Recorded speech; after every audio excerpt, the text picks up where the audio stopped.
Hello दोस्तों। तो देखेंगे अब पेपर हम लोगों का आ गया है। RRB NTPC previous year paper math का देखेंगे हम सभी क्वेश्चन। जितना भी प्रीवियस और क्वेश्चन आएगा मैथ का सब कुछ मैं सॉल्व कर देता हूँ। ठीक है, बहुत ही आसान तरीके से। ये अनुपात का सवाल है। देखिए यहाँ पे अनुपात का शब्द आ ही गया होगा, तो आप लोग को समझ में आ ही गया होगा। ठीक है, क्या लिखा है? सोने और चांदी को 8:12 के अनुपात में एक साथ पिघलाया जाता है। ठीक है, मतलब सोने को सोने का अनुपात कितना है? सोने का अनुपात 8 है। और सोने को चलो गोल्ड से लिख देता हूँ ताकि आप लोग को समझने में थोड़ी आसानी पड़े। जिसे गोल्ड का अनुपात 8 है और चांदी का अनुपात सिल्वर का अनुपात 12 है। ठीक है, के अनुपात में एक साथ पिघलाया जाता है। यदि 30 किलो सोने का उपयोग किया जाता है, मतलब यदि सोने का उपयोग 30 किलो किया जाता है, तो पिघले हुए मिश्रण का वजन ज्ञात कीजिए। पिघले हुए मिश्रण, मिश्रण मतलब सोना और चांदी दोनों का मिश्रण, एक का मिश्रण नहीं। यहाँ पे देखिए ऑप्शन भी है 58 किलो, 60 किलो, 70 किलो, 75 किलो। आप कमेंट में बताइए, देखते हैं कि आपका कमेंट में सही क्वेश्चन का सही आंसर आता है या नहीं। चलिए हम इसको सॉल्व करते हैं। पहले देखिए सिल्वर, सिल्वर कितना है, कितना इसमें लिया? 30 किलो। 30 किलो सोना लिया है और कितना अनुपात में है? 8। देखिए गोल्ड का अनुपात 8 में है। गुड़े क्या पूछ रहा है? तो पिघले हुए मिश्रण, मिश्रण मतलब सोना और चांदी दोनों को मिश्रण मिलाएंगे तभी तो मिश्रण बनेगा। 10 और 12 कितना? 12 और 8 कितना हुआ? 20। ठीक है, बस इसको सॉल्व कर देंगे, आंसर आ जाएगा। इसको काट दीजिए। 4 से काटेंगे, 4 दूना 8। 4 से इसको काट दीजिए, 4 पच्चे 20। ठीक है, 2 से काट दीजिए, 2 एक कम दो 15, 15 दूना 30। 15 कितना बचा? 15 गुणे 5 बराबर 15 पच्चे 75, मतलब 75 kg। बस इतना ही सरल आंसर था। ऐसा ऐसा क्वेश्चन आता है आरआरबी एनटीपीसी में, ग्रुप डी में, देख लीजिए। अब इसका आंसर है डी। ठीक है, अब चलते हैं हम अपने अगले क्वेश्चन की तरफ। एक दूसरे क्वेश्चन क्या क्या कह रहा है? एक कॉलेज में 500 छात्रों में से 350 क्रिकेट खेलते हैं, 150 कबड्डी खेलते हैं, 75 ना तो क्रिकेट खेलते हैं और ना ही कबड्डी खेलते हैं। कबड्डी और क्रिकेट दोनों खेलने वाले छात्रों की संख्या का प्रतिशत ज्ञात कीजिए। तो देखिए पहले क्या देखते हैं। 20, इसका पहला ऑप्शन है 20%, दूसरा 15, तीसरा 12, चौथा 10। ठीक है, तो पहले देखते हैं इसमें छात्र कितने हैं। छात्र 500 है, छात्र टोटल 500 है। ठीक है, तो इसको हम लोग अलग से रखेंगे इसको कि छात्र 500 है। ठीक है, क्या इसमें कह रहा है? 350 क्रिकेट खेलते हैं। ठीक है, 350 350 क्रिकेट खेलते हैं और 150 125 125 कबड्डी खेलते हैं। 75 ना तो क्रिकेट खेलते हैं और ना ही कबड्डी खेलते हैं। पहले हम लोग इसको घटा देंगे 500 में से। 500 में से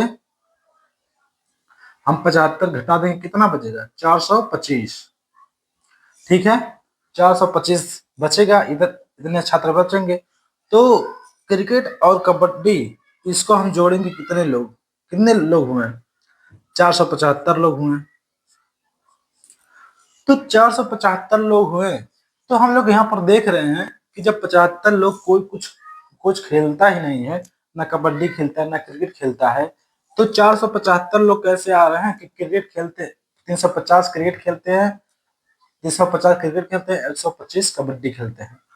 तो देखिए क्या पूछ रहा है, कबड्डी और क्रिकेट दोनों खेलने वालों की संख्या ज्ञात कीजिए। मतलब 25 छात्र हैं कुल मिलाकर, क्योंकि 75 लोग नहीं खेल रहे हैं, सिंपल सी बात है। तो 475 कैसे आ रहे हैं? क्यों?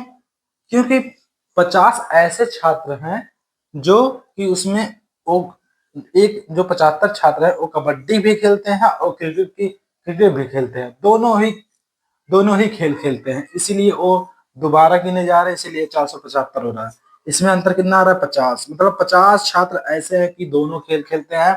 और 50 500 का कितना परसेंट होता है? सिंपल सी बात है, 50 ये 500 है, इसको अगर इसको हटा दिया जाए 50-50, इसका मतलब 10% हुआ। बस आंसर है 10%, इसका आंसर हुआ बस। दोस्तों तो हम लोग देख रहे हैं तीसरे क्वेश्चन की तरफ चलेंगे। इसमें इस क्वेश्चन में क्या पूछ रहा है कि यदि चक्रवृद्धि ब्याज पर दी गई एक धनराशि 3 वर्षों में 4 गुनी हो जाती है, तो उसी ब्याज पर वह धनराशि कितने वर्षों में 64 गुना हो जाएगी। यहाँ पर देखिए, यहाँ पर ये होता है, एक ट्रिक है। यहाँ पर कोई भी क्वेश्चन हो, यहाँ पर देखो 3 है, ये वर्ष का है और इसका 4 हो गया है, 4 गुना, 4 गुना हुआ है, तो इसका इसका क्यूब हुआ है आगे जाके, कितना हो गया है 64 हो गया है। तो उसके बाद कितना बार गया है 3 बार, 4 कम 4, 4 चौका 16, 16 चौका 64, 3 बार गया है। तो उधर क्यूब होता है तो इधर इस साल वाले में होता है 3 का पहाड़ा पड़ा जाता है, तो इसको 3 बार पहाड़ा पड़ेंगे। जैसे 3 बार गया है वैसे 3 एक कम 3, 3 गुना 6, 3 3 का 9 और उधर 64 है, उधर 9 है। बस यही आंसर हो जाएगा। ऐसे ऐसे ये सब क्वेश्चन ट्रिक पे लगाया जाता है। ये सब क्वेश्चन यहाँ पर अगर करने के लिए बैठ जाएंगे तो आरआरबी एनटीपीसी है, जो कि आधे 1.5 घंटे का टाइम होता है, 100 क्वेश्चन रहता है उसमें, एक क्वेश्चन का 1 मिनट भी नहीं मिलता है। तो इसमें ऐसे ट्रिक लगा लीजिएगा।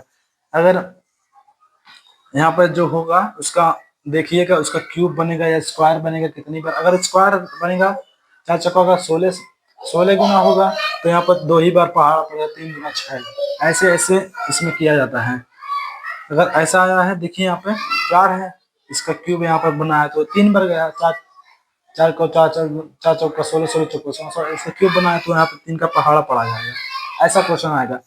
यही क्वेश्चन सेम टू सेम छप सकता है, लेकिन ये अंक ही बदल जाते हैं। ठीक है, आंसर आपको तो समझ में आ गया। चलो हम चलते हैं अपने, हम लोग चलेंगे चौथे क्वेश्चन की तरफ, जो कि चौथा क्वेश्चन कह रहा है त्रेड़ी 1/5 गुणे 6 प्लस 1/6 गुणे 7 प्लस 1/7 गुणे 8 प्लस डॉट डॉट डॉट 20 पदों का योग ज्ञात कीजिए। तो हम लोग इसका सूत्र याद रखेंगे। जब भी ऐसा कोई क्वेश्चन दिख जाए आपको, तो इस सूत्र पर लगाइए, फार्मूला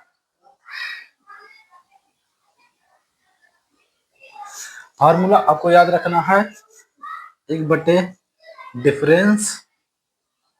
डिफरेंस क्वेश्चन में फर्स्ट माइनस लास्ट। इसका क्या मतलब हो गया? इसका मतलब हो गया 1/, डिफरेंस मतलब फर्स्ट, पहला श्रेणी, माइनस लास्ट आखिरी श्रेणी। तो इसमें देखिए, अगर 1/5 से शुरुआत हुआ है तो 20वां पद क्या होगा? 20वां पद इसका होगा। इसका 20वां पद बताइए क्या होगा?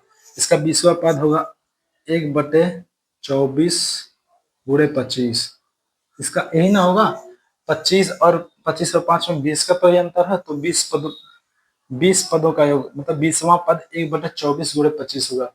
तो इसमें इस सूत्र में रख दीजिए, इस सूत्र में 1 की जगह 1।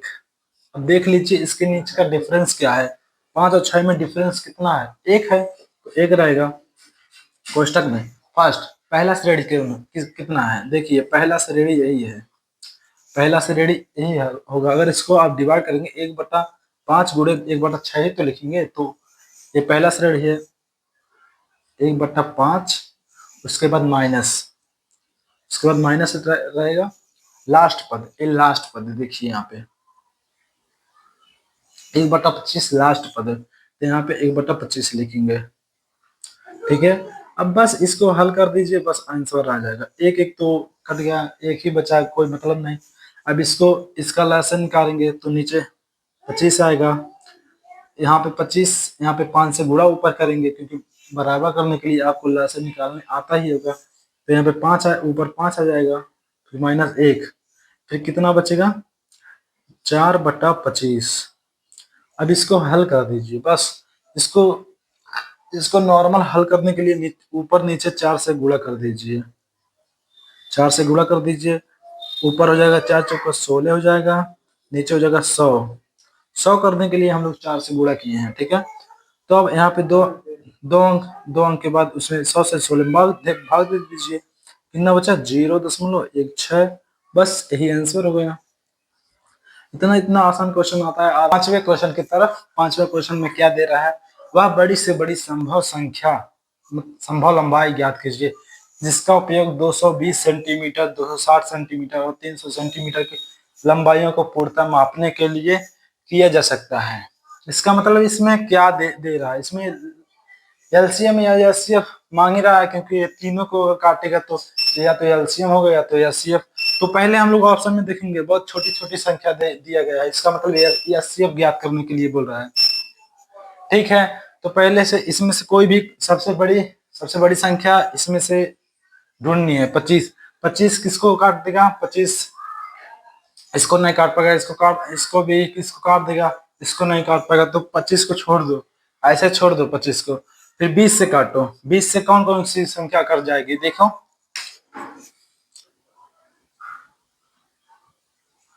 220, 260, 300, 200। तो 20 से इसमें भाग दोगे तो 11 बार चला जाएगा, ये भी कट जाएगा, इसको भी काटोगे, इसको ये भी कट जाएगा, 13 बार में कट जाएगा, इसको काटोगे, ये भी काटोगे, इसको भी, ये भी कट जाएगा 15 बार। यानी कि सबसे बड़ा, यानी कि वह बड़ी से बड़ी संभव लंबाई 20 सेंटीमीटर की।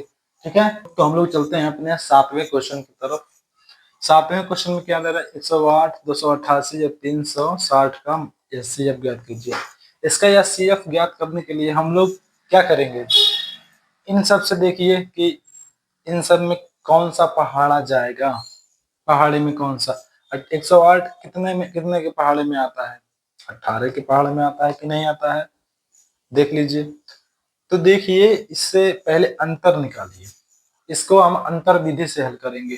पहले 288 को 108 लिख दीजिए, 288 लिख दीजिए और 360 लिख दीजिए। अब इन दोनों, पहले देखिए कि इनमें से सबसे कम अंतर किस जगह पर है। इन दोनों में सबसे कम अंतर है, कितने का अंतर है, 72। 72 का अंतर है। तो अब देख लीजिए, पहले एलिमिनेट कीजिए इन ऑप्शनों को। 24 72 से कटता है, हाँ जी कटता है। 24 तीया होता है 72, ठीक है। अब इसमें एचसीएफ क्या करना है, एचसीएफ का मतलब होता है कि बड़ी से बड़ी संख्या जो सब में भाग भाग चला जाए। ठीक है, तो इसमें देखिए वो चला जाए, 36 को देखिए, 36, हाँ जी 72 से कट जाए, 72 में भाग चला जाएगा 2 बार। ठीक है, तो 24 तो नहीं हो सकता, क्यों नहीं हो सकता, क्योंकि इससे बड़ा या इससे बड़ा ये अंक आ गया, तो 24 को एलिमिनेट कर दीजिए। ठीक है, एचसीएफ का मतलब ही होता है उससे बड़ी संख्या, तो इससे बड़ा ये आ गया तो इसको एलिमिनेट कर दीजिए। अब 26 को इसमें भाग दीजिए, नहीं जाएगा, ये भी एलिमिनेट हो गया। अब 34 से इसमें भाग दीजिए, नहीं जाएगा, ये भी एलिमिनेट हो गया। बस यही एक बचा, यही आप अपना आंसर हो गया। ऐसे ऐसे क्वेश्चन को हम लोग अटेंड करेंगे। अगर पूरे इसको हल करने के लिए बैठेंगे तो पेपर में आप लोगों को टाइम नहीं मिलेगा, बहुत ही कम टाइम मिलता है। मैं भी पेपर दिया हूँ, मेरा एक बार क्रैक भी हो गया था, लेकिन कम टाइम मिलता है। क्वेश्चन की तरफ, आठवां क्वेश्चन बहुत ही पेचीदा है, इसको समझना पड़ेगा, बिना समझे हुए इसको आप नहीं लगा सकते हैं। ठीक है, इसमें क्या पूछ रहा है, वह छोटी से छोटी पूर्ण वर्ग संख्या ज्ञात कीजिए जो 2, 5, 7, 8 और 10 में से प्रत्येक से पूर्णतः विभाज्य है। इसका मतलब है कि वह छोटी से छोटी संख्या पूछ रहा है, इसका मतलब उसका पहले एलसीएम निकालेंगे, समझ रहे हैं। पूर्ण वर्ग संख्या ज्ञात कीजिए, मतलब पूर्ण वर्ग संख्या होनी चाहिए, पूर्ण वर्ग संख्या जो 2, 5, 7, 8 और 10 से प्रत्येक से पूर्णतः विभाज्य, जो उन संख्याओं से पूर्णतः विभाज्य है। तो इन क्वेश्चनों को कैसे लगाया जाता है, पहले उन सब का एलसीएम निकाल लो बहुत ही फटाक से। उन सब का पहले एलसीएम निकाल लीजिए, 2, 5, 7, 8, 10, पहले उन सब का एलसीएम निकाल लीजिए। कैसे निकलेगा, पहले 2 से काटिए, 1 2, 5 नहीं कटेगा, 7 कट जाए, 7 भी नहीं कटेगा, 2 चौके 8 कट जाएगा, 2 5 10, ये ऐसे कट जाएगा। अभी 2 से जाएगा, है ना, 2 से जाएगा, अभी यहाँ पे 1 रहेगा, 5 नहीं कटेगा, 7 नहीं कटेगा, 4 2 से कट, 2 दूना 4, 5 बचा रहेगा। अब 2 से काटिए, अभी 2 से कट जाएगा, 1 5 7 1 5, देखिए 2 से नहीं कटेगा, अब 5 से कटेगा क्योंकि 5 ही है इससे बड़ा। 1 1 7 1 1, अब 7 से कटेगा। 1 1 1 1 1, ठीक है। तो देखिए ए आया है, अब इसको उतार लीजिए। 2 गुणे 2 गुणे 2 गुणे 5 गुणे 7। अब देखिए, अब इन लोगों का मल्टीप्लाई कर दीजिए। 2 दूना 4, 4 दूना 8, 8 पचे 40, 40 सत्ते 280, 280 आ गया इसका। अब देखिए इसमें क्या पूछ रहा है, वो छोटी से छोटी पूर्ण वर्ग संख्या, मतलब पूर्ण वर्ग संख्या होनी चाहिए। पूर्ण वर्ग संख्या होने का मतलब यह होता है कि जितनी भी संख्या हो उसका जोड़ा रहना चाहिए उसके अंदर, क्यों, रूट के अंदर उसका जोड़ा रहना चाहिए, तभी वह पूर्ण वर्ग संख्या बनेगा, ठीक है। तो इन लोगों को हम लोग अंदर करेंगे। अब इसका देखिए, इसका जोड़ा निकल गया, ठीक है। अब इसका जोड़ा बनाने के लिए और दो से मल्टीप्लाई करना पड़ेगा, इसका जोड़ा बन गया। अब 5 का जोड़ा बनाने के लिए 5 से गुणा करना पड़ेगा, इसका जोड़ा फिर से बन गया। अब इससे 7 को जोड़ा बनाने के लिए 7 से फिर से मल्टीप्लाई करना पड़ेगा, इसका भी जोड़ा बन गया। अब इन सब का 280 आया था, अब इन सब से गुणा करके उसमें गुणा कर देंगे तो हम लोगों का आंसर निकल जाएगा। 7 पच्चे कितना होता है, 7 पच्चे 35, 7 पच्चे 35 होता है। 35 दूना 70 गुणे 70, बस ऐसा ही इसको ही सॉल्व कर दीजिए, आंसर आ जाएगा अपना। देखिए 0 तो 0 उतर जाएगा, इसके बाद 0 0 उतर जाएगा, 8 7 56 आ जाएगा, 56 56 का 6 हासिल 5 आ गया। 7 दूना 14 15, सॉरी 5 और आंसर। देखो अब यही आंसर है, 19,600 यही ऐसे निकालते हैं। पहले उन संख्याओं का एलसीएम निकालेंगे, उन सब संख्याओं को एलसीएम निकाल के अगर ऐसे पूछता कि सबसे कट जाए तो हम लोग का आंसर 280 होता। लेकिन मेन बात यह है, ये पूछ रहा है कि पूर्ण वर्ग पूछ दिया है ना, तो वर्ग बनाने के लिए इन लोग का जोड़ा लाना पड़ेगा। तो ये तो जोड़ा निकल गया, अब इसका जोड़ा बनाने के लिए 2 से मैंने फिर से गुणा किया है, 5 का जोड़ा बनाने के लिए 5 से फिर से गुणा किया, 7 का जोड़ा बनाने के लिए 7 से फिर से गुणा किया है। तो इन सब का गुणा 280 था और इन सब का गुणा 70 आया, तो इन सबको आपस में मल्टीप्लाई करेंगे, 19,600 निकल के आ गए, यही हमारा आंसर है।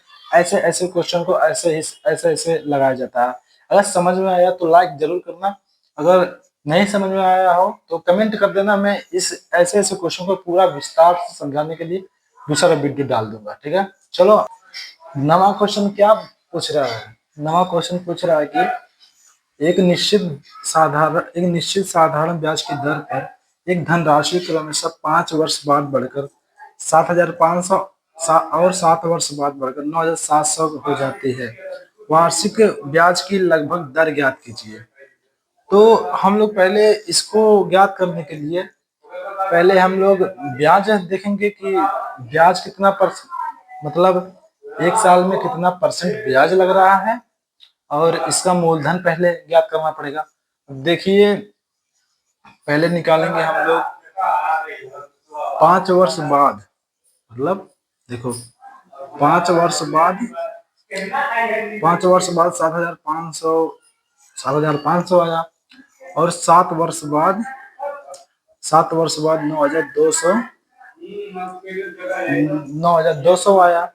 अब इसमें अंतर कितना है, इसमें इसमें अंतर 2 साल का है, तो 2 साल में कितना हो रहा है, 2 साल में कितना ब्याज बढ़ रहा है, पहले इस पे देखो कि कितना है, इसको घटाओ, निकलेगा 1700 आ रहा है 2 साल का।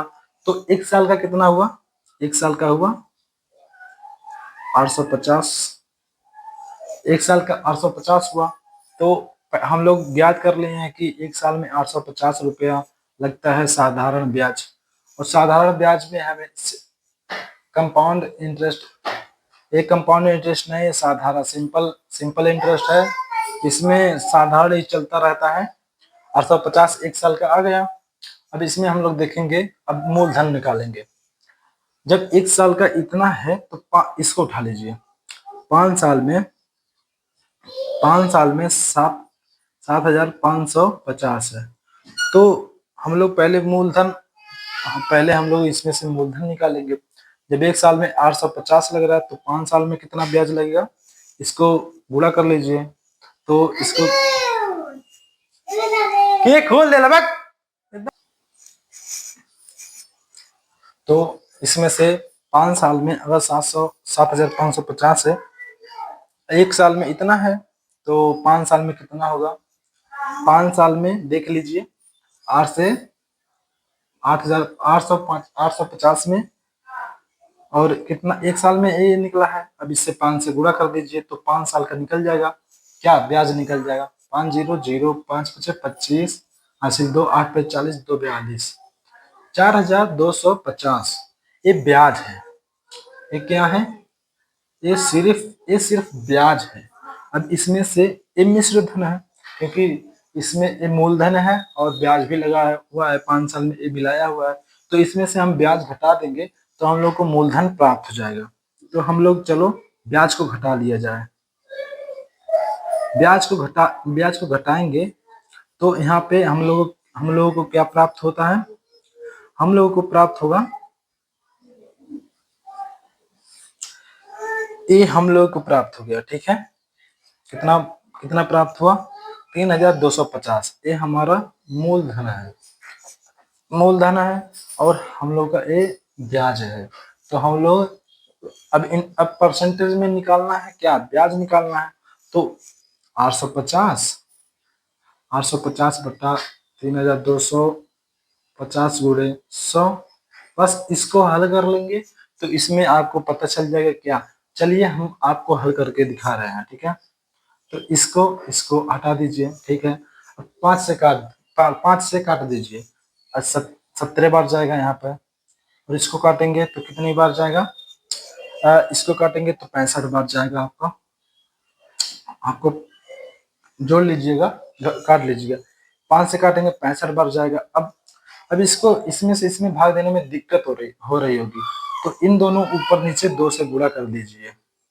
2 से गुणा कर लीजिए, मतलब यहाँ पे 17 में 2 से गुणा कर लीजिए, कितना हुआ, 17 दूना कितना हुआ, 17 से 2 में गुणा करेंगे 34 आएगा। ठीक है, नीचे कितना हुआ, 65 दूना 130 हो गया, 130। अब 100 को टच नहीं करेंगे, अब इसको भूल जाइए।